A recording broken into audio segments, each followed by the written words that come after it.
그 후에 유대인의 명절이 되어 예수께서 예루살렘에 올라가시니라.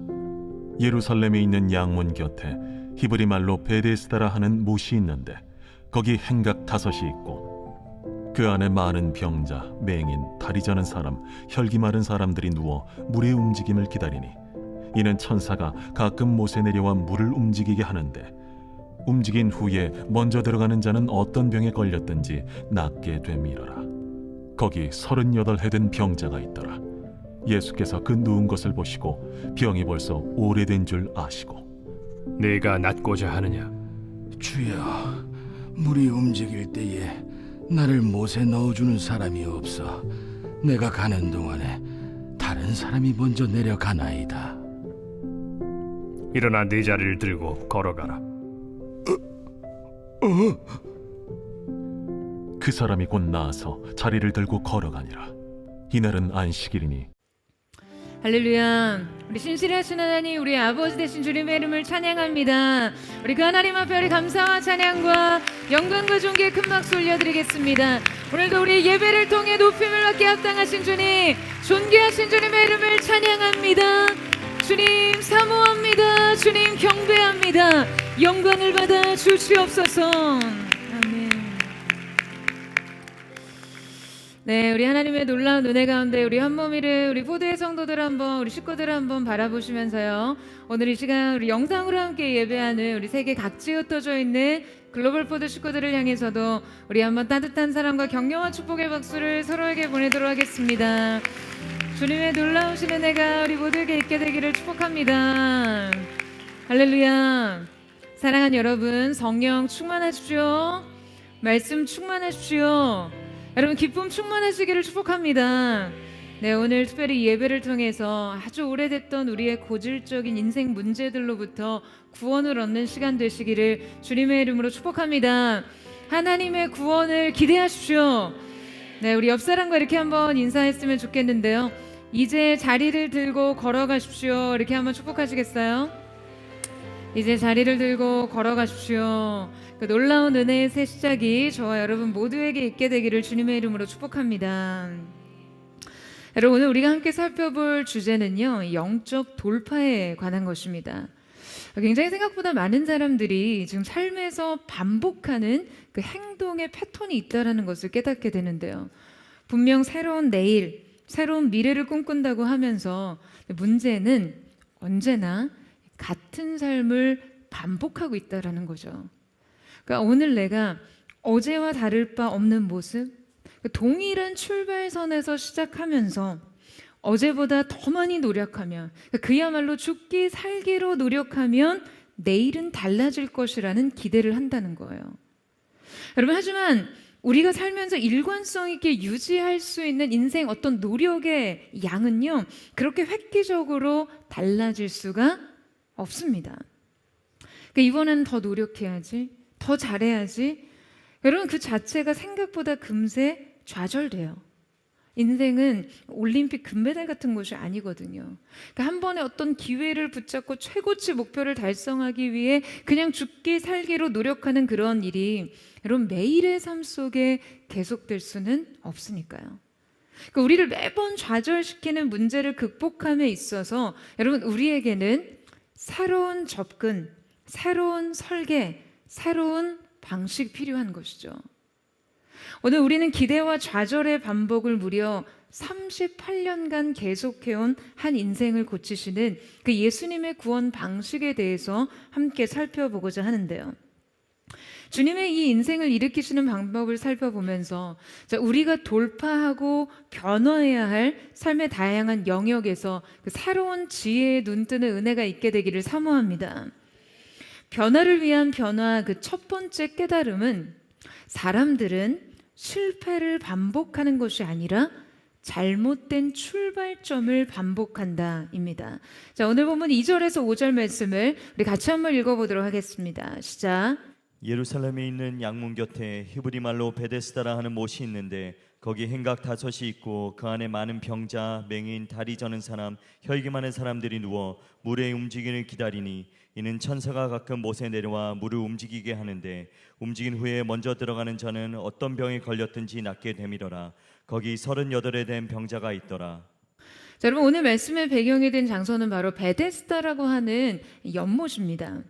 자, 이곳은 단순한 연못이 아니라 예루살렘의 이 북쪽 성문 근처에 있는 큰 저주지로 수많은 병자들이 모여서 치유를 기대하는 그런 장소였는데요.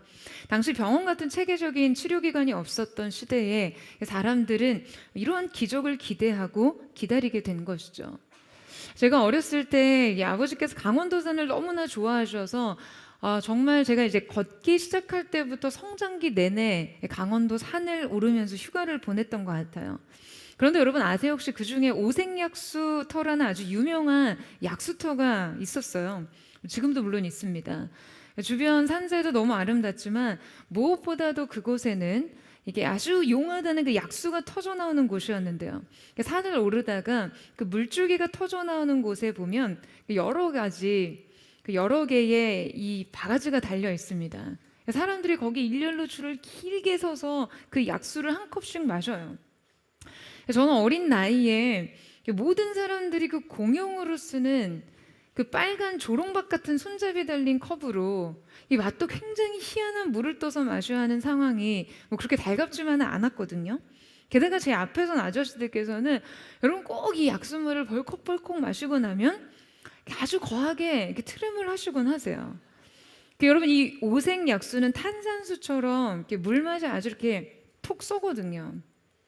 그런 그 걸출한 트림 소리를 들으면서 이제 그분이 쓰시던 바가지를 받아서 여러분 이 귀한 약수로 이걸 뭐 설거지할 수 없으니까 그 컵을 그대로 물을 한 바가지 떠서 마셔야 돼요. 근데 이것도 이렇게 찔끔찔끔 마셨다가는요 뒤에 줄을 늘어서리신 이 어르신들이 재촉을 하시니까 그걸만 이렇게 꿀꺽꿀꺽 원샷을 해야 했거든요. 아직도 그 맛이 너무 생생하게 입가에 맴도는데요. 이게 맛이 쓰고 굉장히 이렇게 턱 쏘는 맛이에요. 딱 맛이 쇠 맛이에요. 탄산과 진짜로 못 드셔보셨어요? 탄산과 철분의 함량이 매우 높아서 그렇다고 하더라고요.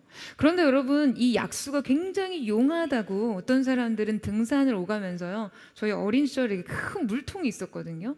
그 물통이랑 페트병 여러 개를 챙겨와서 그 이 약수를 가득 담아서 이고지고 다닙니다. 그 약수물이 위장병에 좋고 빈혈에 좋아서 이 질병이 있는 사람들에게 치료수로 쓰였던 것이죠. 우리나라도 한 8, 90년대에 이렇게 자연수의 그 치유를 기대하고 사람들이 그 약수터를 오르고 줄을 길게 서서 마시고 그 물을 가득 담아가고 그랬듯이 여러분 아마 당시 고대 사회에도 이렇게 치료수가 존재했을 거예요. 물론 베데스다 연못은 그 물 자체의 치료 성분이나 어떤 효과가 있었던 것은 아니었고요. 이 연못에는 독특한 신화적인 믿음이 형성되어 있었습니다. 사람들은 이곳에 물이 동하면 천사들이 내려와서 그 물을 움직인다라고 해석했어요. 그러니까 이 물이 동했다라고 하는 것은 뭐 아마도 지하 안반층에서 이렇게 불규칙적으로 물이 솟아나거나 이렇게 압력이 변하면서 갑자기 흔들리는 이 간헐청 같은 현상으로 여겨지는데요. 아마도 평소에는 고요하던 물이 어느 순간 바닥에서 기포가 올라오거나 물 표면에 파장이 크게 일어나면서 흔들리며 그 물이 솟아났겠죠. 그런데 바로 이러한 현상을 두고 이것을 뭔가 신비적인 것으로 해석을 했고요. 그것이 오랜 시간에 아예 그냥 정설이 되어버렸어요. 굉장히 미신적인 해석임에도 불구하고 이것에 그들의 잘못된 기대와 어떤 과도한 희망이 실리면서 이곳은 당시 엄청난 인산인해의 현장이 되어버리고 맙니다. 그들 대부분은 아주 심각한 난치병을 앓는 병자들이었어요. 그러니까 말하자면 다른 데에서는 희망을 찾을 수 없는 자들이 바로 이 가능성 없는 희망의 전부를 거는 그런 상황이 되어버린 거죠. 자, 여러분 그들이 무엇을 하고 있었습니까? 물의 움직임을 기다리니, 그러니까 이 공간은 말하자면 치유를 꿈꾸며 대기하는 장소죠. 기다림의 장소예요. 여러분 본래 베데스다라는 이 지명은요 히브리어로 자비의 집, 긍휼의 집이라는 의미입니다. 자, 그런데 사실상 이곳에서 행해지는 일들을 보면요, 여러분 이곳은 긍휼의 집, 자비의 집이 아니라 지독한 경쟁의 집, 무자비의 집이에요. 왜냐하면 지금 이곳의 시스템이 어떻게 작동하냐 하면 이 물이 움직이면 먼저 들어가는 사람만 낫는다는 거예요. 근데 여러분 문제가 뭡니까? 3절 내용을 보면 지금 그 베데스다 연못 앞에 여러분 어떤 상황이 펼쳐져 있었다라고 기록하고 있죠? 그 안에 많은 병자들이 있다고 하는데 여러분 이 치유의 장소에서 물의 움직임을 기다리는 수많은 병자들의 상태를 어떤 동사로 기록하고 있습니까? 그들은 누워 있었어요. 그러니까 물이 움직이기만을 대기하고 기다리는 그들의 상태가 바로 정지 상태, 완전한 무력의 상태였다는 거죠. 그러니까 정작 그들이 치유를 얻기 위해 해야 하는 일은 물이 움직일 때 그 움직임을 빠르게 포착하고 동시에 굉장히 순발력 있게 움직여서 물에 가장 먼저 들어가야 했지만 정작 그들은 그곳에 누워 있었습니다. 자, 그러니까 여러분 이 일은요 사실상 원천적으로 불가능했어요. 굉장히 아이러니한 시스템이죠. 자비조차 긍휼조차 경쟁으로 결정되는 상황 말이에요. 자, 더욱이 이 요구사항 자체도 애초에 그것이 원천적으로 불가능한 사람에게 불가능한 일을 요구하는 것이니까요. 자, 그런데 지금 그 자비의 집이라고 불리는 이 무자비한 곳에 예수님이 찾아오십니다. 그러니까 어쩌면 이것은 주님이 우리를 위해 이 땅에 오신 그 모습 그대로의 모형일지 몰라요. 예수님께서 그들 가운데 오셨을 때 여러분 그들은 그야말로 누워있는 상태, 계속된 대기 상태로 지내고 있었습니다. 그러니까 그들이 기다리고 있는 것은 하나님의 직접적인 말씀도 어떤 하늘의 초자연적인 현현과 역사도 아니고 그야말로 물의 움직임이었죠. 그러니까 그들의 삶은 바로 이 지점, 그러니까 이 우연한 순간 어떤 외부적인 조건, 아주 특별한 타이밍에 달려 있었어요. 여러분 바로 이것에 자기 운명 전부를 걸고 있었던 것이죠. 그러니까 이들의 매일은 아마도 이런 기대와 좌절의 무한한 반복이었을 거예요. 오늘은 물이 움직일까? 누가 먼저 들어갈까? 이번엔 내 차례가 올까? 누가 나를 도와줄 수 있을까? 오늘은 혹시 나는 이 의미 없는 기대와 오늘도 역시 나는 이 반복된 좌절에 그들은 자기의 삶을 모두 쏟아내고 있었습니다. 더욱이 성경은 이때 지금 이곳에서 한 사람을 주목하고 있는데요. 자, 여러분 그가 누구였나요? 바로 38년 된 병자였어요. 성경은 그가 병을 앓은 지 38년이 되었다는 것을 지금 매우 정확하게 기록하고 있습니다. 이건 단순한 정보가 아니죠. 지금 성경은 이 사람의 문제가 그의 삶에 완전히 고착화된 상태라는 것을 강조하고 있었어요. 여러분 지금 38년간 병자로 살았다는 것이 이게 어떠한 의미일까요? 여러분 한번 생각해 보세요. 38년을요 병자로 살면서 누워 있었어요. 3년도 아니고 10년도 아니고 38년이면요. 여러분 이 질병은 그에게 자기 정체성이 될 법합니다. 어쩌면 그에게 이 질병은 자신이 이제 벗어나야 할 문제라는 어떤 인식보다도 자신을 설명하는 방식이 되었을 수 있어요. 그러니까 말하자면 이 병을 빼고는 이제 자기의 그러니까 자신에 대한 어떤 설명이 안 되는 삶이 되어버린 것이죠. 왜냐하면 38년을 그렇게 살았으니까요. 여러분 이 질병이 그야말로 그 자신을 완전히 결정지었을 문제일 수밖에 없는 것이죠. 그는 그저 병에 걸린 사람이 아니라 이제 병으로만 설명될 수 있는 사람이 되었을 거예요. 그런데 바로 그 사람이 지금 여러분 무엇을 하고 있습니까? 바로 이 자비의 집, 아니 이 무자비의 집에서 매일 똑같은 기대와 매일 똑같은 좌절을 반복하고 있는 것이죠. 그의 출발은 베데스다였습니다. 그는 매일 아침 바로 이곳에서 새 하루를 시작했을 거예요. 여러분, 우리가 무자비한 사람이 아니고서 이 38년 된 병자가 이제 자신의 병에서 노임을 받기를 당연히 원해야 하잖아요. 그런데 여러분, 객관적으로 그가 지금 이곳에서 지금 바로 이 베데스다에서 치유될 확률이 있을까? 여러분, 치유될 확률이 있을까요? 단지 여러분 지극히 현실적인 차원에서 말이에요. 자, 여러분 있겠습니까? 없습니다. 있을 리가 없죠. 자, 그런데 여러분 문제는 뭐예요? 그는 바로 이곳에서 매일 꿈꾸고 매일 출발하고 있었다라는 거예요. 문제는 이 잘못된 출발선이었어요. 여러분, 이 자비의 공간은요, 출발부터 잘못됐어요. 문제는 잘못된 출발을 누구도 인식하지 못했다라는 것입니다.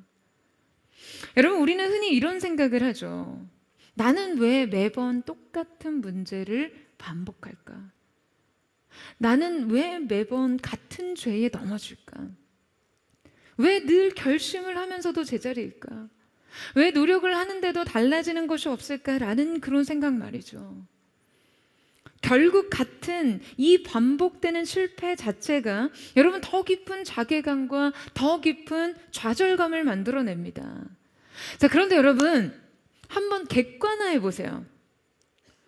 혹시 우리가 실패를 반복하는 게 아니라 잘못된 출발점을 반복하고 있는 것은 아닌지 말이죠. 우리가 변화를 원하고 새로워질 것을 기대하고 성장과 성취를 꿈꾸면서도 정작 늘 같은 상처, 같은 두려움, 같은 연민, 같은 반응에서 시작하고 있지는 않나요? 나아질 그런 내일을 꿈꾸고 달라질 미래를 기대하면서 늘 같은 출발선에서 같은 출발에서 같은 데서 시작하고 있다는 거예요. 오늘도 베데스다 연못에서 이 꿈을 꾸는 것이죠. 아니면 모든 변화의 가능성을 아직 이 물이 동하여 낳는다라는 이 외부적인 환경의 결정이 굉장히 그에게 중요했듯이 여러분, 환경이 변하면, 상황이 달라지면 내 인생이 변할 수 있다라고 생각하지는 않으세요? 그러니까 예를 들어 직장이 변하면, 직장이 바뀌면, 내가 학교를 옮기면, 좋은 사람을 만나면, 좀 상황이 좋아지면 내 삶이 달라질 거라는 그런 기대 말이죠. 여러분, 물은요 가끔 동합니다. 어떠한 이유에서건 천사들의 움직임이든 물리적인 변화든 환경이 변할 수는 있겠죠. 하지만 그 변화가 내 삶의 변화와는 무관합니다. 실제 그 변화가 내 치유를 일으킬 수는 없어요. 그저 잘못된 기대 심리죠. 이 잘못된 기대에 38년의 삶을 건 사람처럼 여러분, 우리 역시 환경이 바뀌면 내 인생이 달라질 수 있을 거라는 기대를 꿈꿀 수 있습니다. 그들이 그 기대를 가지고 여러분 거기에서 주구장창 누워 있었듯이요. 여러분, 이곳에도 희망이 없지 않았어요. 영원히 성취될 수 없는 일들을 꿈꾸며 이 무한한 유예 기간이 이들에게는 어쩌면 그 자체로 희망이었거든요. 문제는 이 무모한 희망만큼 결국 늘 좌절도 반복된다는 것이죠. 여러분, 여러분의 삶도 베데스다의 시스템과 같지는 않습니까? 그곳은 물이 동할 때 가장 먼저 그 물에 들어가야 나을 수 있잖아요. 그러니까 내가 남보다 더 잘하던가 아니면 누군가가 나를 전적으로 도와줘야 내 인생이 바뀔 수 있다라고 믿죠. 여러분, 우리의 인생이 누가 나를 도와야, 부모가 내 삶을 서포트하고 배우자가 달라지고 세상이 나를 인정해야 내 삶이 달라질 수 있을 거라고 생각하지 마십시오. 아멘을 안 하시네요. 여러분 그런 생각 하지 마세요. 여러분 우리의 인생의 출발선은 이런 것들이 될 수 없습니다. 여러분 인생 베데스다의 시스템에 함몰돼서는 안 돼요. 그렇다면 예수님께서 이러한 인생들에게 다가오셔서 지금 베푸시는 그분의 구원이란 무엇일까요? 자, 우리 6절에서 7절 말씀 보시겠어요? 우리 같이 한번 읽겠습니다. 시작. 예수께서 그 누운 것을 보시고 병이 벌써 오래된 줄 아시고 이르시되 내가 낫고자 하느냐. 병자가 대답하되 주여 물이 움직일 때 나를 못에 넣어주는 사람이 없어 내가 가는 동안에 다른 사람이 먼저 내려가나이다. 자, 여러분 먼저 지금 예수님께서 그 누운 것을 보셨다라고 기록하고 있죠. 그러니까 이 예수님의 보심은요 단순한 시각적 관찰이 아닙니다. 주님은 그 병자의 상태를 꿰뚫어 보셨어요. 그 인생의 상태를 말이죠. 그리고서 예수님께서 이 병자에게 여러분 지금 무엇을 묻고 계시나요? 내가 낫고자 하느냐?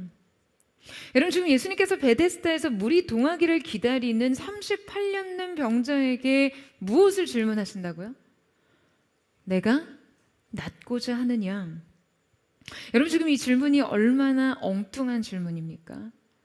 사실 이거 너무나 당연한 질문이잖아요. 지금 병에 걸린 지 38년의 시간이 됐고요. 지금 그 병이 낫고 싶어서 이 베데스다 연못에서 지금 죽치고 산 지가 여러분 38년, 그 시간이 얼만데 낫고자 하냐고 질문하시냐는 거죠. 여러분 대체 예수님께서 그에게 이 질문을 하신 그 이유는 무엇일까요? 지금 예수님께서는요 그의 마음에서 무엇을 확인하려고 하시는 걸까요? 제가 최근에 흥미로운 책을 한 권 읽었는데요. 바로 댄 히스의 재설계하라라는 책이었어요. 이 책에서 저자는 이런 주장을 합니다. 바로 여러분 우리는 문제를 해결하느라 너무 바빠서 지금 그 문제 자체가 왜 계속 일어나는지 질문하는 법을 잊었다는 거예요. 그 말하자면 잘못된 출발선 위에서 계속해서 잘못된 목표를 추구하고 있다라는 거죠. 많은 사람들이 변화를 달성하는데 실패하는 이유가 사람들이 문제를 해결하려 하지만 여러분 사실 잘못된 목표를 더 잘 달성하려고 한다라는 거죠. 잘못된 것을 더 열심히 밀고 있다라는 거예요. 움직이게 하기 위해서요. 그래서 우리의 목표는 목표의 목표가 무엇인가를 물어야 한다라고 주장하고 있어요. 자, 여러분 여기서 이 목표의 목표가 무슨 말이냐 하면요. 자, 여러분 지금 38년 된 병자의 본질적인 목표가 뭐죠? 자, 이 병자의 여러분 본질적인 궁극의 목표가 뭐예요? 병에서 낫는 거죠. 자, 그래서 여러분 이 병에서 낫기 위해서 지금 그가 무엇을 하고자 했어요? 베데스다 연못에 물이 동할 때 연못에 들어가야 하는 거죠. 그런데 여러분 어느덧 이 병자의 삶의 목표는요 이 얕은 표면적 목표가 본질적인 목표를 대체하게 됩니다. 연못에 들어가는 것은 그저 치유를 위한 수단이었을 뿐이었는데요 38년 된 병자에게 오늘 삶의 목표는 이제 연못에 들어가기가 되어버렸어요. 그에겐 이것이 그냥 맹목적인 목표가 되어버린 것이죠. 데니스의 말대로 이때 우리에게 필요한 것은 목표가 아니라 목표의 목표를 묻는 질문입니다. 바로 예수님의 질문처럼 말이죠. 내가 낫고자 하느냐? 이 질문은 38년 된 병자에게 새로운 출발선을 제시합니다. 그러니까 그가 이 질문으로부터 다시 시작할 수 있도록 목표의 목표를 다시 점검하면서요. 내가 정말 낫고자 한다면, 정말 낫는 것이 진정한 목표라고 한다면 무엇이 너를 낫게 할 수 있는지를 다시 성찰해 볼 수 있겠죠. 과연 이 연못이 동하기를 기다리는 것이, 아니 이 연못이 동할 때 내가 이들 중 가장 먼저 연못에 들어가는 것이 과연 내 인생을 구원할 수 있을까? 그것이 내 인생의 구원이 될 수 있을까? 하지만 여러분, 정작 이 38년 된 병자의 대답은 무엇이었습니까? 물이 움직일 때 나를 못에 넣어주는 사람이 없다라는 거예요. 여러분, 이 답변은 사실상 예수님의 질문과 전혀 다른 차원의 대답이었어요. 지금 예수님께서는 무엇을 묻고 계셨죠? 그의 목표의 목표, 즉 연못에 들어가야 한다라는 목표 말고요, 그것이 목표가 될 수밖에 없었던 진정한 목표, 치유를 원하는지를 물으시잖아요. 그럼 여러분, 그의 대답은 사실상 너무나 단순합니다. 그런데 지금 그의 시선은 여러분 어디에까지만 머물고 있어요? 나를 연못에 넣어줄 사람이 없습니다. 내가 나의 목표를 이룰 수 없는 조건의 한계만을 이야기하죠. 여러분, 지금 38년 된 병자의 답변과 태도를 우리의 삶에서 어떻게 적용할 수 있을까요? 내가 변하기를 원하느냐? 내가 성장하기를 원하느냐? 내가 진정 나의 기쁨이 되기를 원하느냐? 너의 삶이 나의 블리스를 누리기를 원하느냐? 여러분, 주님이 우리에게 동일하게 묻고 계십니다. 그런데 우리는 대체로 이 38년 된 병자와 같이 반응해요. 주님, 변화를 원하지만 이 시험에서 떨어졌습니다. 성장을 원하지만 제 환경은 변하지 않습니다. 제 삶이 진정 주님의 기쁨이 되기를 원하지만 이번에도 이 프로젝트는 성사되지 못했습니다. 결혼할 사람을 여전히 만나지 못했습니다. 매일 제 삶의 이 블리스를 누리기 원하지만 저를 괴롭히는 문제는 여전합니다. 여러분, 그렇다면 지금 이 사이에 존재하는 전제는 무엇인가요? 이 시험을 통과하지 않고서는 제 삶은 변할 수 없습니다. 상황과 환경이 바뀌지 않고서는 저는 계속해서 침체될 수밖에 없습니다. 이 일에 실패하면서 주님의 기쁨이 될 수는 없습니다. 이 문제가 남아있는 한 평안과 감사와 만족은 쉽게 얻을 수 없습니다. 여러분, 우리의 전제가 바로 이렇다는 거예요.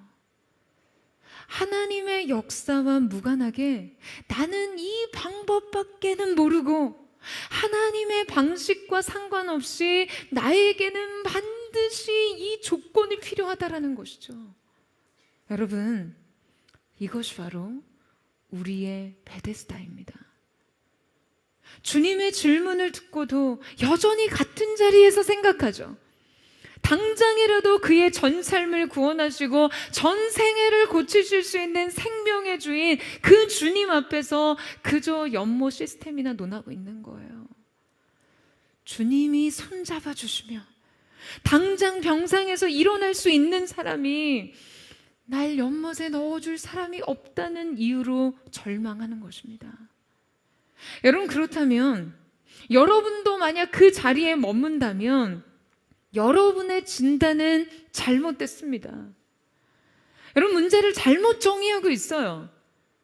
누군가 지금 나를 돕지 않아서 내가 물에 먼저 들어가지 못한다는 것은요, 여러분, 본질적으로 문제의 핵심이 아닙니다. 진짜 문제는요, 이 잘못된 조건에 자신을 완전히 종속시켜버린 것이죠. 여러분, 무슨 말인지 이해되세요? 사랑하는 여러분, 출발선을 바꾸십시오. 베데스다가 아닙니다. 주님이 앞에 계시잖아요.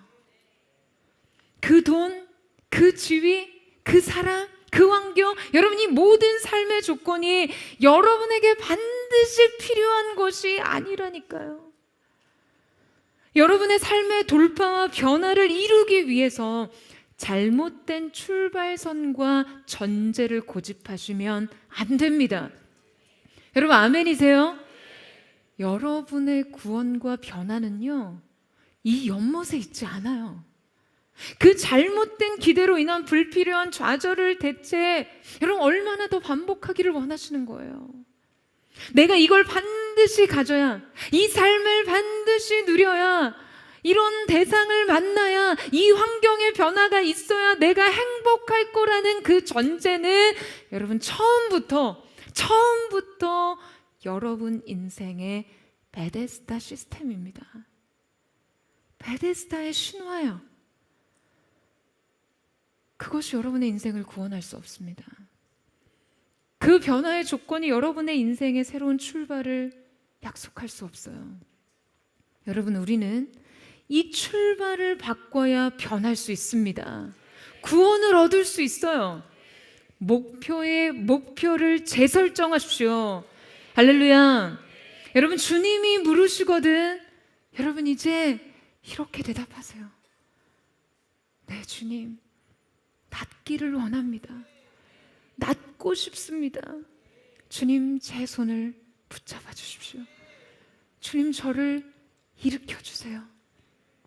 나의 38년 된 실패를, 나의 반복된 이 좌절을, 이 누운 자리를 주님 이제 일으켜 주십시오. 여러분, 이 직면이, 이 고백이 필요합니다. 여러분, 이제 그만 나의 목표를 이룰 수 없는 그 조건의 한계들을 핑계대는 것에서 멈추세요. 여러분, 아멘이세요? 헛된 베데스다의 신화를 버리시기를 축복합니다. 오늘 우리를 찾아오신 주님 앞에서 이 근본적인 진단, 그리고 궁극적 고백이 주님 앞에 드려지는 은혜가 있게 되기를 예수님의 이름으로 축원합니다. 변화를 위한 변화, 그 두 번째 깨달음은, 예수님은 조건을 충족시키는 것이 아니라 삶의 목적을 바로 세우신다입니다. 우리 함께 8절에서 9절 말씀을 같이 한번 읽겠습니다. 시작. 예수께서 이르시되 일어나 내 자리를 들고 걸어가라 하시니 그 사람이 곧 나아서 자리를 들고 걸어가니라. 여러분, 오늘 우리는 이 말씀을 통해 예수님의 방식이 38년 된 병자의 조건과 지금 얼마나 판이하게 다른지를 깨닫고, 우리도 예수님의 초점과 그 방식에 맞게 우리의 삶을 재설계할 필요가 있습니다. 여러분, 지금 예수님께서 38년 된 병자에게 뭐라고 하셨어요? 내 자리를 들고 걸어가라. 여러분, 우리가 만약 이 병자라고 한다면 예수님께 무엇을 기대할까요? 생각해 보세요. 우리가 이 38년 된 병자, 베데스다의 연못에 물이 동하기를 기다려 누워 있었던 그 병자였다라고 한다면 지금 예수님께 무엇을 기대할까? 지금 바로 앞서 여러분, 병자가 예수님께 뭘 말씀드렸죠? 자기를 연못에 넣어주는 사람이 없어서 내가 가는 동안에 다른 사람이 먼저 들어가기 때문에 자신이 고침을 받지 못했다라고 말했잖아요. 그러면 여러분, 병자가 이 문제를 해결하고 자신이 변화를 받기 위해 예수님이 무엇을 해주시면 된다라고 생각했을까요? 아니, 지금 무엇을 해주시기를 기대했을까요? 물이 동할 때 자신을 도와서 물에 넣어주시기를 원했겠죠. 그에게 구원이란 이런 것이에요. 자신의 출발점에서 자신을 더 잘할 수 있게 해주는 거. 그래서 기필코 내가 생각하는 이 목표에 도달해서 성공할 수 있도록, 그 기쁨과 성취를 맛볼 수 있도록 내 손 잡아주시고 나를 일으켜줄 내 인생의 구원자. 여러분, 병자가 예수님께 기대한 것이 이것이 전부 아니었을까요? 그리고 이 병자와 같이 우리도 예수님께 또한 그것을 기대하고 있지는 않습니까? 내가 살고 있는 이 세계에서, 내가 적응한 이 시스템에서 내가 잘할 수 있도록, 내가 더 성공할 수 있도록, 내가 기필코 이 일을 이루어낼 수 있도록, 돈이 더 잘 벌리게, 성공적인 사업 수완이 열려지게, 바라던 일이 꼭 이루어지도록, 꼭 1등에서 합격할 수 있도록, 인싸가 되고 주목받고 호감 얻고 영향력이 생기고 칭찬받고 박수 받을 수 있도록, 재능도 능력도 기회도 도움도 좀 몰아주시도록, 여러분, 그런 거 기대하지 않으시냐는 거예요. 또한 상대적으로 이것을 우리 주님이 주시지 않을 때 우리가 주님으로부터 거절되었다라고 생각하지 않냐라는 거죠. 여러분, 기억하세요. 주님이 이 병자에게 베푸신 치유의 방식, 그분의 구원의 방식을 말이에요. 우리가 예수님의 맥락을 따라가면서 예수님의 관점과 방식을 이해하려고 하다 보면요, 여러분 비로소 이것이 병자가 기대하던 조건과 얼마나 그 간극이 큰지를 이해할 수 있습니다. 여러분, 예수님께서 38년 된 병자에게 기필코 해주시지 않은 것은 무엇이었을까요? 예수님께서 병자에게 여러분 좀 더 열심히 노력해 보라고 하지 않으셨어요. 내가 물이 동하는 그 타이밍을 내가 미리 알려주겠다 하신 것도, 그 물이 움직일 때 너를 천군천사를 동원해서 순간이동이라도 시켜주겠다 하지 않으셨어요. 아니면 내가 준비해둔 사람을 붙여서 같이 뛰어가는 그 병자 다리를 살짝 걸어주겠다, 뭐 이런 약속을 해주신 것이 아니라는 거예요. 예수님의 말씀은 매우 단호했고 분명했습니다. 내 자리를 들고 걸어가라.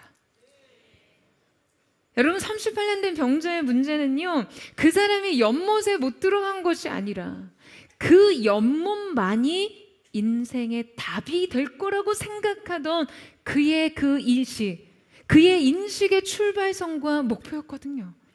그래서 예수님은 아예 삶의 구조를 바꾸십니다. 평생의 삶의 자리를 상징하는 그의 자리를 들고서 걸어가라 라고 하세요. 그냥 그 사람만 이렇게 세우신 것이 아니에요. 병만 고치신 것이 아니었어요. 내 자리를 들고 걸어가라 라고 하십니다. 여러분, 예수님은 공생의 기간 동안 수많은 병자들을 치유하셨어요. 그런데 여러분, 그들 각자를 치유하신 치유의 방식은 저마다 달랐습니다. 어떤 이에게는 말씀만으로, 어떤 이에게는 손을 대시면서, 어떤 이에게는 흙에 침을 뱉어 그 흙을 발라주시면서 치유를 행하셨는데요. 이렇듯 다양한 방식을 선택하신 이유는요, 그것이 단순히 그들의 육체적인 질병을 고치는 기술이 아니라 그 사람의 삶 전체를 전인적으로 일으키시기 위해서였습니다.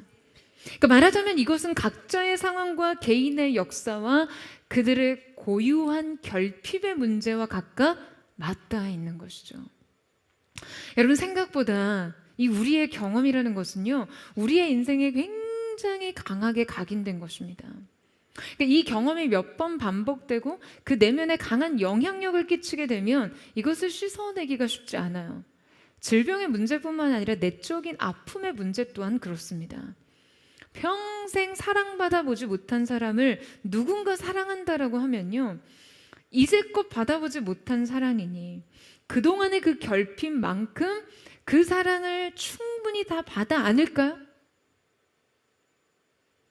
아니요, 여러분.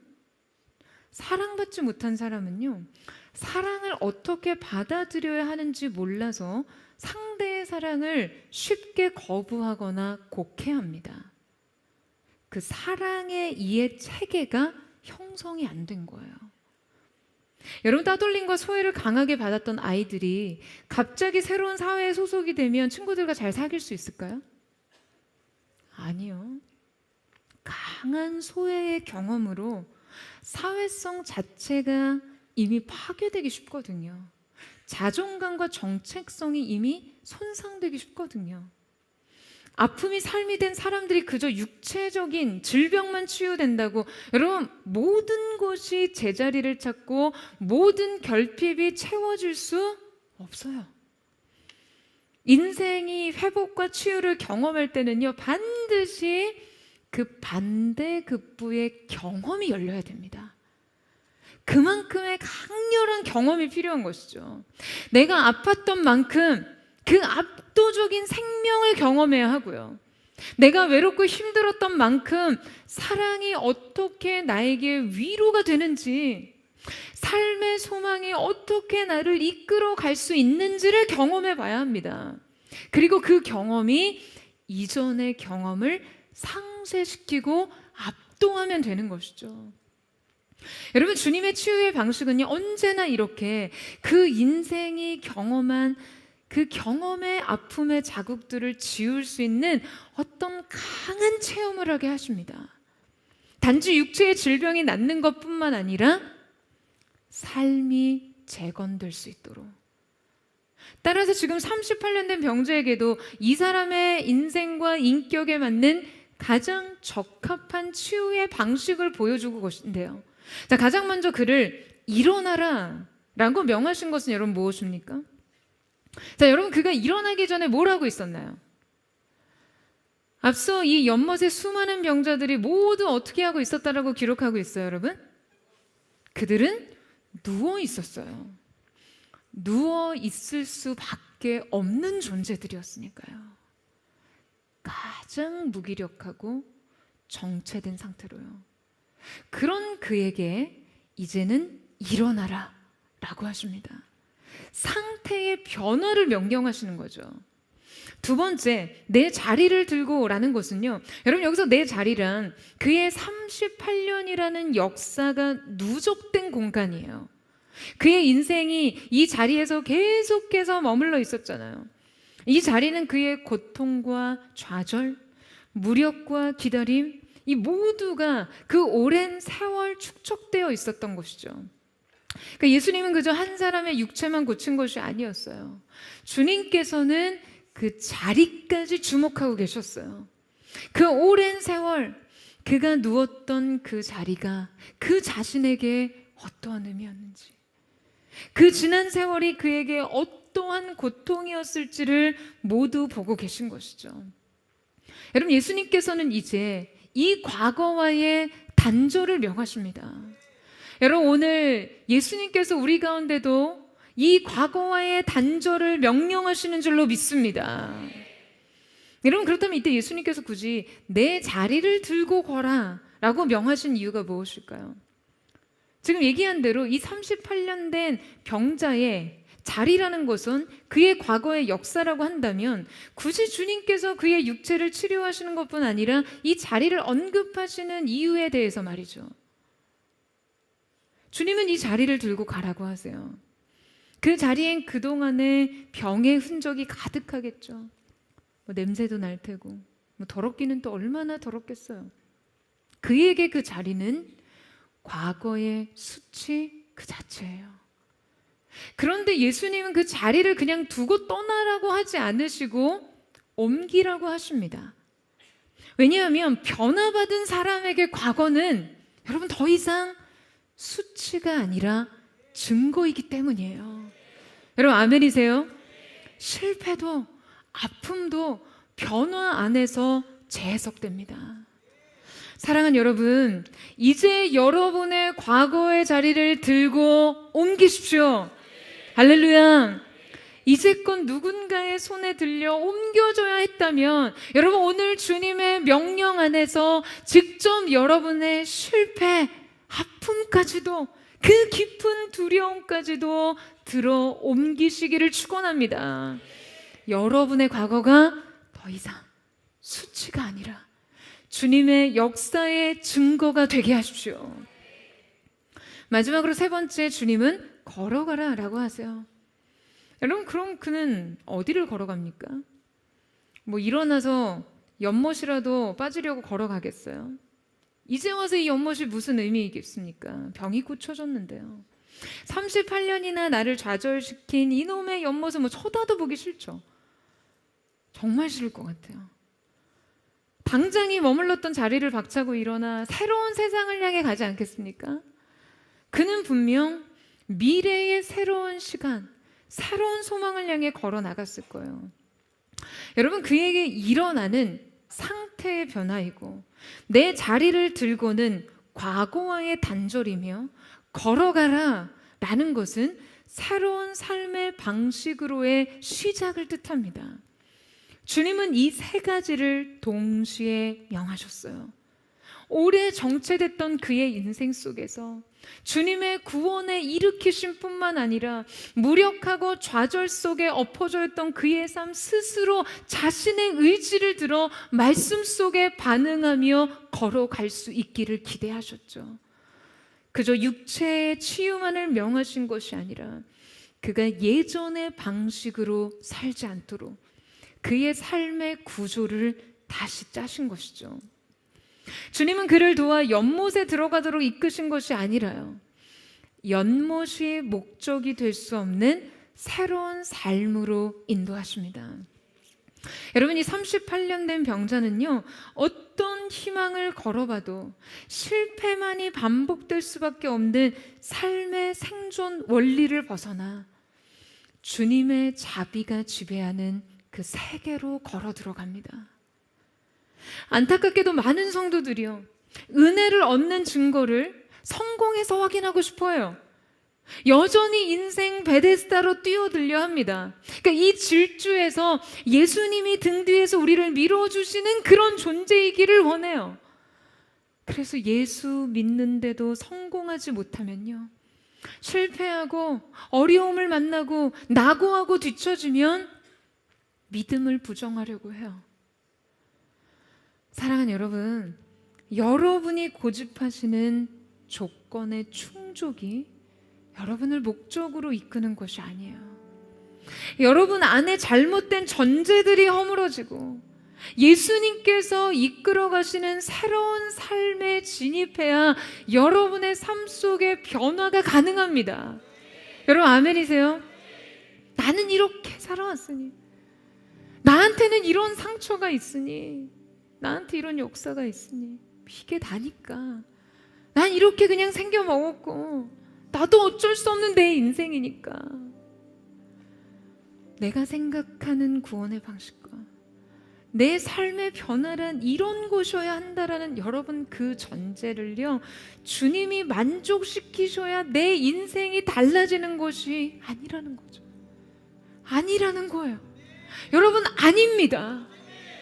우리의 인생은 주님의 명령을 따라 새 길을 가면 되는 것입니다. 여러분, 이 사실을 믿으세요? 조건의 변화가 아니라 주님의 말씀이 우리를 새롭게 하십니다. 여러분, 그 관계 안에서 동일한 상처를 출발점으로 삼지 마시고요, 조건의 변화와 상황의 변화, 새로운 관계를 출구 삼지 마시고요, 그 성공 공식에 해결되지 않는 인정 욕구를 여러분 또 동기 삼지 마시고요, 아무데나 힘쓰지 마시고요, 여러분의 인생을 진정 들어 올릴 수 있는 지렛대, 레버리지 포인트를 찾으셔야 돼요. 인생 베데스다 시스템에 집착하지 마세요. 여러분, 오늘 여러분의 인생의 변화의 시작점은 무엇입니까? 여러분의 삶의 초점을 목적으로 옮기십시오. 그 진정한 변화와 회복의 시작이 있어야 합니다.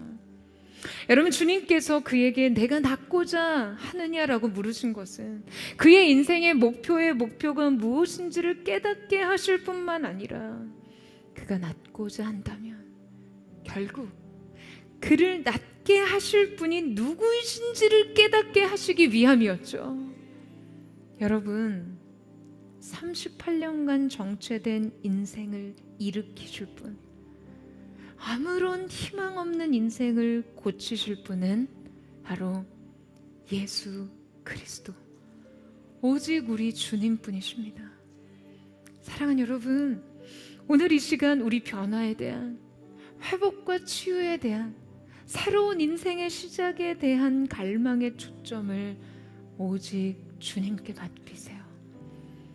저는 그 진정한 변화와 회복의 시작이 우리 모두에게 있게 되기를, 오늘 여러분의 인생이 인생 베데스다, 이 모든 잘못된 신화를 버리고 오늘 우리 가운데 찾아오신 진정한 구원의 능력 되신 주님 앞에 서며 그 말씀으로 일으켜지는 거룩한 회복의 시작이 있게 되기를 주님의 이름으로 축원합니다.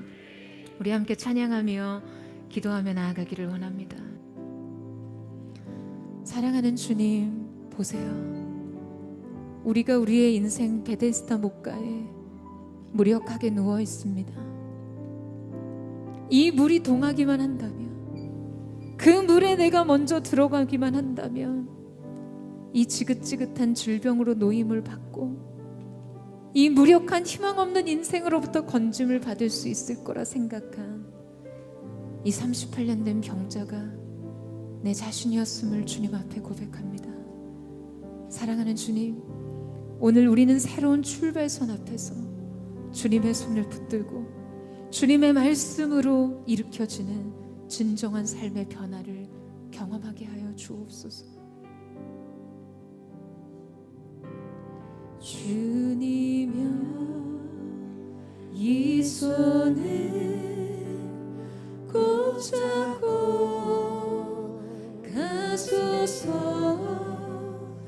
약하고 피곤한 이 몸을 폭풍우 흑암속 해치사 빛으로 손잡고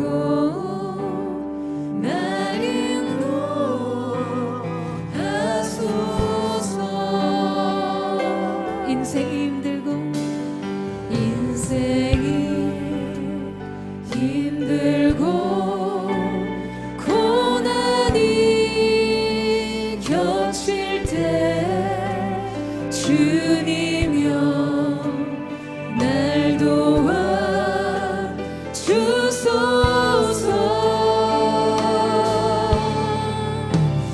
외치는 이 소리 귀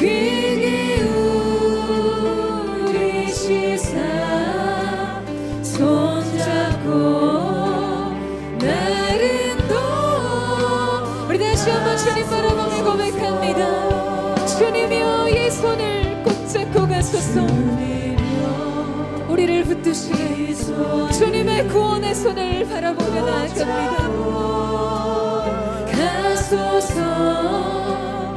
약하고 피곤한 이 몸을 폭풍은 흑암속 해치사 빛으로 손잡고 날 인도. 그 주님 바라보며 우리의 인생이 힘들고 지칠 때 우리가 믿음과 사랑의 눈으로 주님을 바라봅니다. 고난이 겹칠 때 주님여 날 도와 주소서. 외치는 이 소리 귀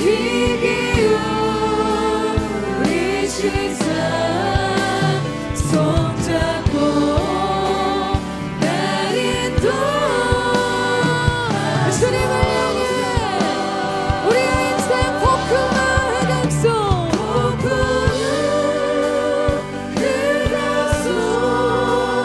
해치사 주님의 빛으로 주님의 입술로 주님이 우리를 인도하여 주시옵소서.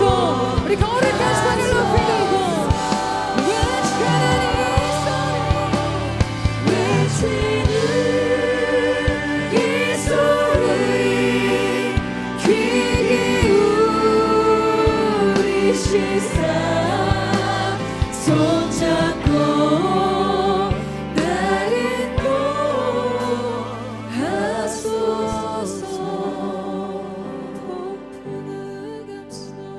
폭풍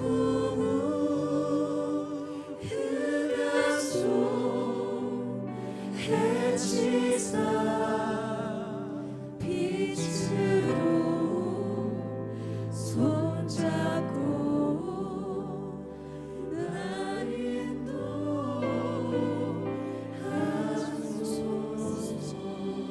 사랑하는 여러분, 오늘 38년 된 병자를 베데스다 목가에 평생 무력하게 좌절된 반복된 실패와 그 고통 속에 정체되게 하는 그러한 문제와 같은 이 질병의 문제와 같은 인생 문제, 여러분에게는 그 문제가 무엇인가요? 누군가 나를 도와줘야만, 이 상황과 환경의 문제가 달라져야만, 결혼의 대상을 만나야만, 내 배우자 이 지긋지긋한 관계에 그 사람이 달라지는 모습을 보여줘야만 여러분의 인생 문제가 구원을 받을 수 있다라고 생각하시나요? 여러분 계속해서 그 잘못된 출발선에 서 있다면 여러분은 계속해서 그 좌절을 반복할 뿐입니다. 여러분 오늘 우리에게 주어진 유일한 빛과 같은 소망이 있다면 바로 이 무자비한 인생의 현장 속에 우리 주님이 찾아오셨다는 사실이에요. 사랑하는 여러분, 주님이 그저 베데스다 목가로 여러분의 등을 밀어주는 그런 도움으로 주님을 바라보지 마시고요, 주님 당신에게 내 인생의 진정한 구원이 시작될 수 있습니다. 주님 당신만이 나를 이 모든 수렁에서, 기가 막힌 웅덩이와 내 내면의 이 무력한 자리에서 나를 일으키실 수 있는 분이신 줄로 믿습니다. 여러분 인생의 변화는 내 자신의 내면의 변화로부터 시작되는 줄로 믿습니다. 사랑하는 여러분, 삶의 출발선을 바꾸시기를 축복합니다. 오늘 우리의 출발은 예수님의 말씀으로부터 시작되는 줄로 믿습니다. 사랑하는 주님, 내 인생의 시작점이 달라지기를 원합니다. 상황이 달라져야, 환경이 변해야, 그 사람이 좀 마음을 고쳐 먹어야 내 인생이 변할 수 있다라는 잘못된 인생 전제를 내려놓기를 원합니다. 여러분들 주님 앞에 핑계대지 않으셨어요? 내가 낳고자 하느냐 하는 주님의 질문 앞에서 예수님 보셨잖아요. 내 삶이 여전히 엉망인 거 보셨잖아요. 내 좌절된 삶의 환경을 보셨잖아요. 여전히 이 문제가 해결되지 않은 것 보셨잖아요. 오히려 예수님을 향해, 하나님을 향해 원망하며 불평하되 여전히 핑계와 변명의 자리에 여러분 남겨져 있는 우리 자신의 모습이 있지 않습니까? 사랑하는 주님, 나의 구원, 나의 시작과 완성이 되시는 주님, 오늘 오셔서 우리를 구원하여 주옵소서. 우리의 잘못된 인생 베데스다 신화로부터 먼저 우리의 영혼이 건짐을 받게 하여 주시옵소서. 여러분 처절한 마음으로라도 고백하세요. 주님이 필요하다라고 고백하세요. 이 세상의 잘못된 시스템으로부터 내 생각을 건져달라고 고백하세요. 우리 시간 전심으로 구원의 주님을 바라보며 주여 한번 무릎 꿇고 기도하겠습니다. 주여, 사랑하는 주님, 구원의 주님을 앞에 두고도, 나를 아시는 주님을 내 앞에 모시고도 우리는 여전히 이럴 수밖에 없는 내 자신에게 여전히 변하지 않은 상황과 환경의 문제 속에 갇혀 내 한계를 논하는 삶의 자리에 머물러 있습니다. 주님 보셨잖아요. 여전히 나는 혼자입니다. 주님 보셨잖아요. 여전히 고통의 문제는 제거되지 않았습니다. 이러한 절망에서 내 앞에 찾아오신 주님 앞에서도 우리는 그분 앞에 구원을 구할 수 없는 존재, 그러한 무력한 내면의 상태로 병든 내면과 영혼으로 주 앞에 있는 우리 자신을 고백합니다. 주여 우리를 불쌍히 여겨 주시옵소서. 주여 우리를 불쌍히 여겨 주시옵소서. 오늘 우리가 믿음과 사랑의 눈으로 주님을 다시 바라보게 하여 주옵소서. 오늘 우리의 인생에 새로운 출발선, 새로운 시작점에서 우리의 삶의 걸음이 일어날 수 있도록 주여 우리 가운데 주의 은혜를 부어주시기를 간절히 사모하며 나아갑니다. 주님 앞에 다 엎드려 주의 음성 기다리니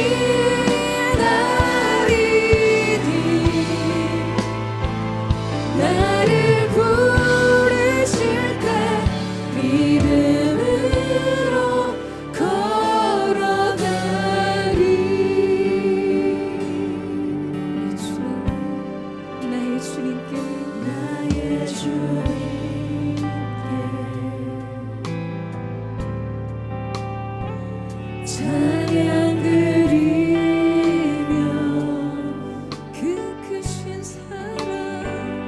그 크신 사랑 주 임재 감사해. 어둠 속에 찾아오셔서 어둠 속에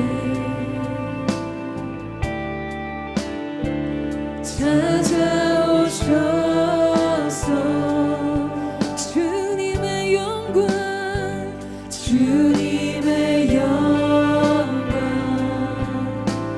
보게 하시네. 의심하는 나를 손 내밀어 잡아줄 우리 모두 두려운 마음을 내려놓고 우리를 찾아오신 생명의 주님을 바라봅니다. 예수님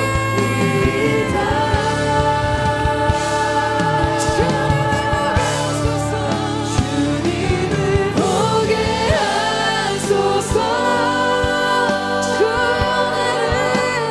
나를 붙드소서.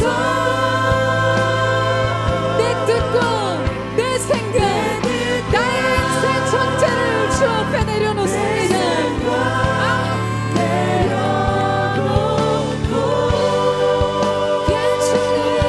주님 앞에 엎드려 주의 음성 기다리니 나를 부르실 때 믿음으로 전심으로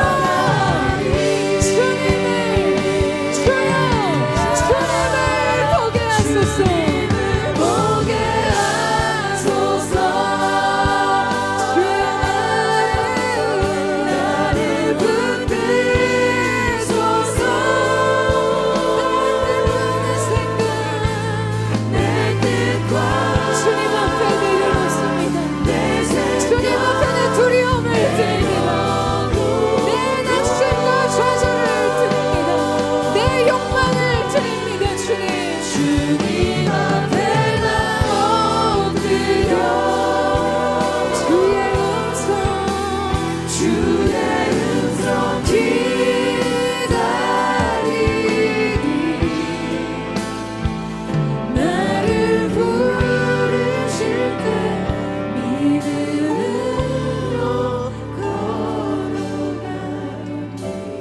오늘 이 자리 가운데 38년 된 병자와 같이 인생의 문제, 오래 정체된 문제를 끌어안고 있음에도 오늘 나는 그 은혜와 구원의 주인공은 될 수 없다라고 생각하는 사람들이 있습니다.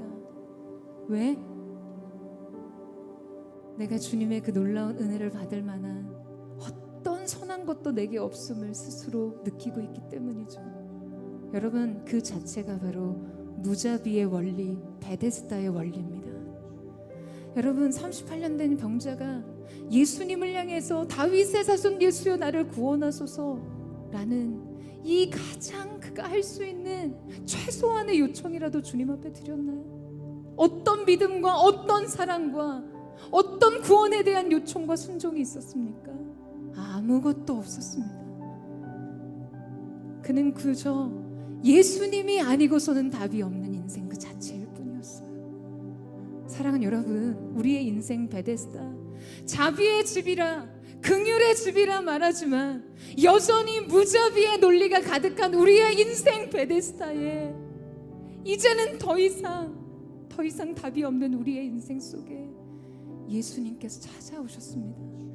여러분, 오늘 이 사실을 받아들이셔야 여러분의 인생 베데스다 신화가 깨질 수 있어요. 그게 바로 여러분 자신이 될 수 있다는 이 믿음. 오늘 여러분을 위해서 예수님이 바로 여러분에게 찾아 걸어가 계시고 계시다는 그 사실이에요.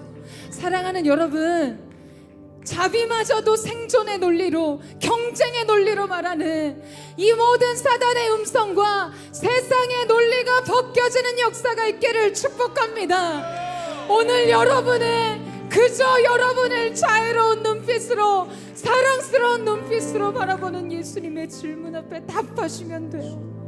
내가 낳고자 하느냐? 사랑하는 딸아, 내가 낳고자 하느냐? 여러분, 두려움이 여러분을 가로막지 못하게 하세요. 그저 핑계대지 말고 변명하지 마세요. 괜찮아요. 주님이 다 아세요. 그저 주님 앞에 고백하세요. 주님이 필요합니다. 주님 이 손을 잡아주세요. 주님 내 생애를 붙들어 주십시오. 나를 건져 주십시오. 나를 구원하여 주십시오. 여러분, 오늘 여러분 앞에 계신 예수님의 손을 붙잡으세요. 이제 베데스다의 신화를 버리고 자비의 세계로 걸어 들어가십시오.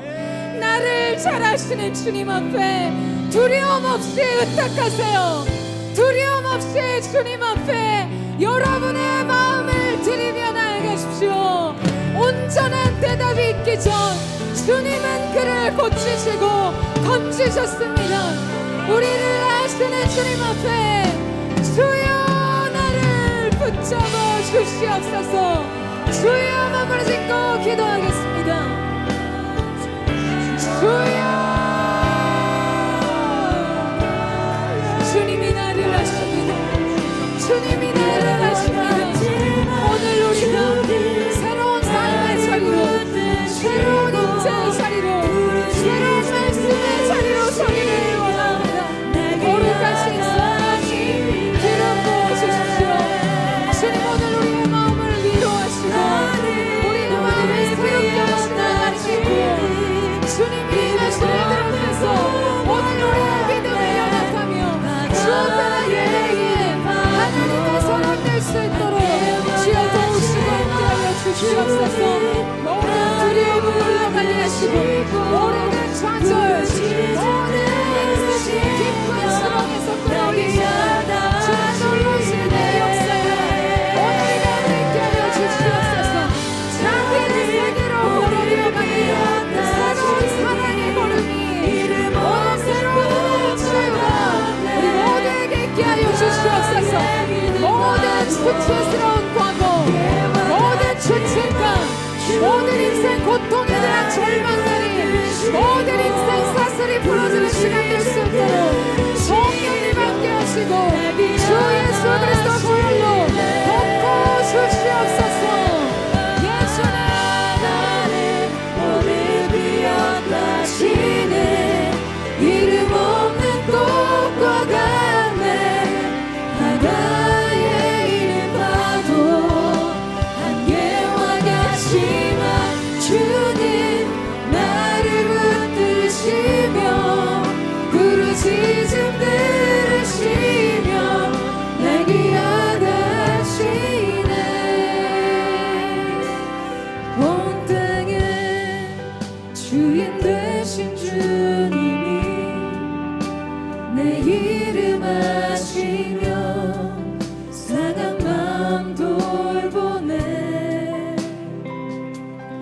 어둠을 밝히시는 새벽별 관광하는 나만 주의 길 비추시네.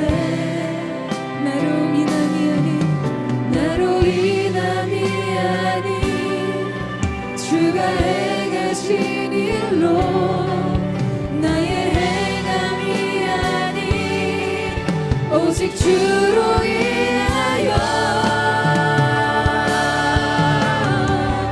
나는 오늘 피었다시는 이름 없는 꽃과 같네. 바다에 있는 파도 안개와 같지만 주는 나를 붙드시고 부르짖음 들으시며 날 귀환하시네.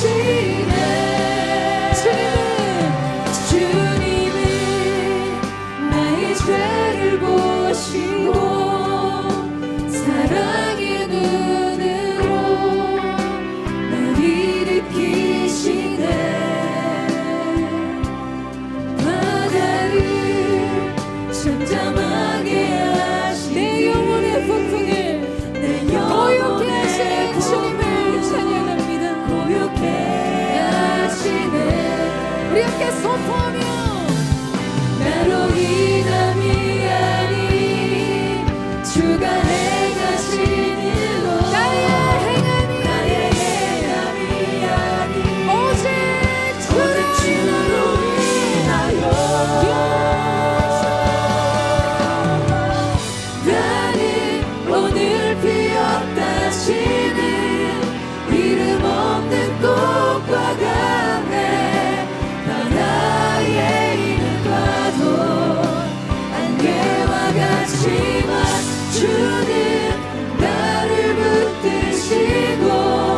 부르짖음 들으시며 날 귀환하시네. 난 오직 주의 것, 난 오직 주의 것, 난 오직 주의 것, 부르짖음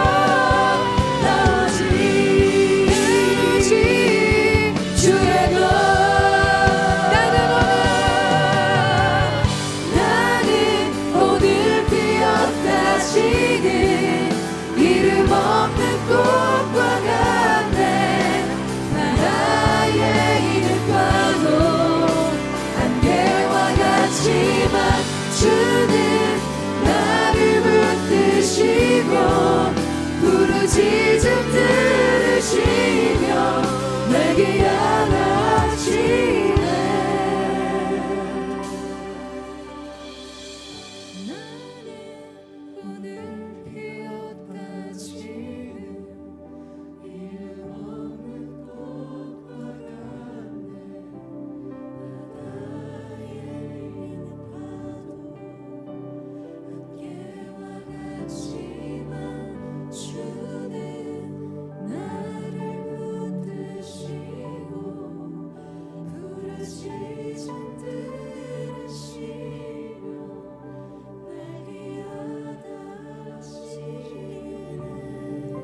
무자비했던 자비의 집은 예수님의 임재로 말미암아 진정한 자비의 세계가 되었습니다. 사랑하는 주님, 감사합니다.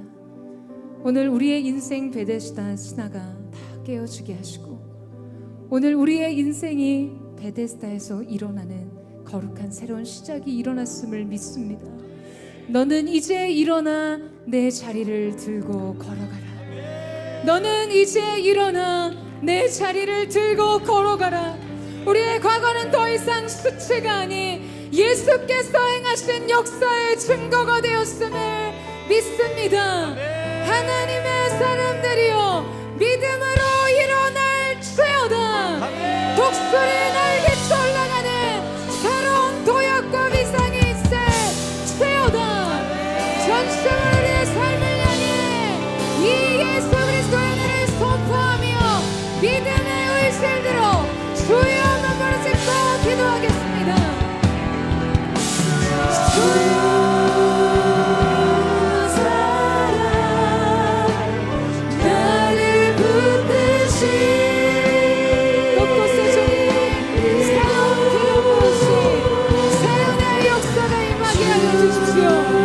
새로운 인생 블리스의 문이 열려지게 하여 주십시오. 우리가 주님 앞에 서로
기뻐도 우리를 향한 하나님의 사랑보다 기쁠 수 없음을 선포합니다. 압도적인 하나님의 사랑이 오늘 우리를 고치실 것입니다. 인생 소외와 절망과 우울과 실패, 이 시간 너 모든 하나님의 사랑의 영적 발목을 붙잡고 있는 것들, 경험들 끊어질지어다. 새로운 시작의 걸음이 있을지어다. 새로운 시작이 있을지어다. 소외감과 두려움은 떠나갈지어다.